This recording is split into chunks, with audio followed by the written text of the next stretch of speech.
Your Excellency, the President of the Republic of Kenya and the Commander of the Defense Forces, Your Excellency, the First Lady, the family of my friend, Mama Eileen, and your wonderful children, Joel and Lorna, the Deputy President, the Speaker of the National Assembly, the Cabinet, Azimio leadership led by Her Excellency Martha Karua and His Excellency Stephen Kalonzo Musyoka, and all the protocol observed, members of the clergy led by His Grace, the Archbishop of the Anglican Church of Kenya. I really do not have much to say today other than to mention my colleagues who have joined us. But before I do that, Your Excellency, allow me to say that many of us in the political circle did not know General Ogolla until the day he was made the commander of the Air Force. When the appointment was done, I remember me talking to my colleagues in Parliament and asking ourselves, from where does he come from? Is he from Migori? Is he from Siaya? Because we had heard that there was also a General Ogolla from those sides of Migori. Then I was told by my colleagues that actually he comes from your constituency. So I took the journey of finding out who General Ogolla was. So I used my contacts from here, and I was given his number, and I reached out to him. So when I reached out to him, within 2 days, he gave me an appointment. Actually, he gave me a dinner date. And we had dinner for about 4 hours. Because I wanted to know, this is a very big man. We don't know him. Where has he been? So he told me that he has been around serving the country in places, some inside and outside the country. So General Ogolla was largely a private person. He was very private, and he did not want people to know him. At that time, I started to work with him closely on some of the development projects in the constituency, and I began to interest him on some of the things we could do. But we will work together with you, but I don't want people to know that I'm the one who's doing all these projects. So there are so many projects which General Ogolla did around here, especially in the school that he went to, Nduru Primary School.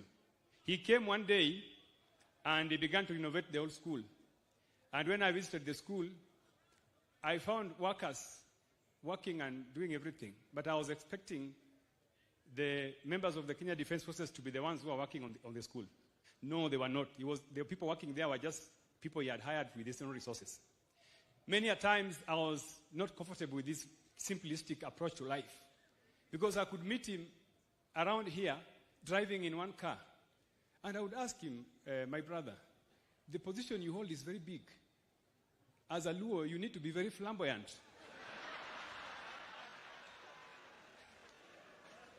And Ogolla told me that, no, me, I'm a very simple man. I don't need people to know what I'm doing. I wanted to tell you something which we used to do with him. During army recruitments, people would call me and tell me, please talk to General Ogolla so that we can get some of our people hired. But I developed a system where I would give people his mobile number, and they would send him messages. I would tell them, send the messages, but don't say I'm the one who has referred you. People who would send him messages would come back to me and tell me, by the way, Mheshimiwa, General Ogolla helped us. Our son was hired in the army. So that is how we related with General Ogolla. He was a fine man, and Your Excellency, let me say this. When this bomber story came up, I was taken aback, Your Excellency. Because I remember during 2022 campaigns, I reached out to him and told him, General, can you support my campaigns? So he didn't say anything. He invited me to Nairobi to have a meeting with him. I thought I was going to get some money for campaigns. He gave me 2 hours of lecture about the code of conduct of the military. That the military is apolitical. And it means that even his own resources, which he earned from the military, cannot be used for politics. So that's why when this debate that the general was trying to engage in what I would refer to as espionage. I could not believe it. And I want this to go on record that General Ogolla, who is seated here, would not be engaged in something like that. I want to give accolades to Your Excellency. Your Excellency, you earn the kudos for being the first commander-in-chief to make a Luo to be the chief of defense forces. That, I give it to you. Your Excellency, there are some positions in this country that Luos will never occupy. If a Luo was in such a position, that would be a miracle. Your Excellency, the Cabinet Secretary for Treasury, that position, a Luo has never held that position. A Luo has never held the position of Principal Secretary, Treasury. Even the Attorney General, we have never seen those positions. So I think, let us remember that General Ogolla is the first Luo to sit in that position. And that's why, Your Excellency, when members of my community are expressing their concern about the way the end has come, and let us agree, my friends, the end is smelly. The end is smelly. The end is smelly. It's not as clean as the beginning. We would only ask you, Your Excellency, the way you broke the record of appointing him as the Commander-in-Chief, let us get the report about what happened to General Ogolla. That is the only thing that we want. We want this thing will give us a closure as his community. And lastly, Jim, I wanted to say that Your Excellency, you together with Raila Amolo Odinga, we were engaged in the process of uniting the country through what we call the NADCO process.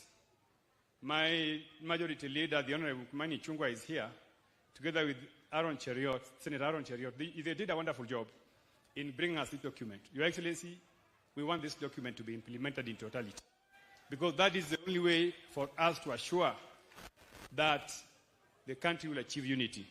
Let me add that the Vice President Kalonzo Musyoka, the leader of Azimio, who was part of the team that was developed the NADCO report, we would be interested in seeing that report is implemented to totality. Thank you very much. Oh, sorry. Now I want to just introduce members of parliament who are here. If I mention your name, please just write up. We have the majority leader in the National Assembly, Honorable Kimani Ichung'wah. We have the Honorable Silvanus Osoro. We have the Honorable Eva Obara. We have the Honorable Christine Ombaka, the Siaya County Women Rep. We have Felix Oduor Jalango, the MP for Langata. We have the Honorable Gideon Ochanda, MP for Bondo. We have the Honorable Mark Nyamita, MP for Uriri. We have the Honorable Jared Okello, MP for Nyando. We have Elisha Odhiambo.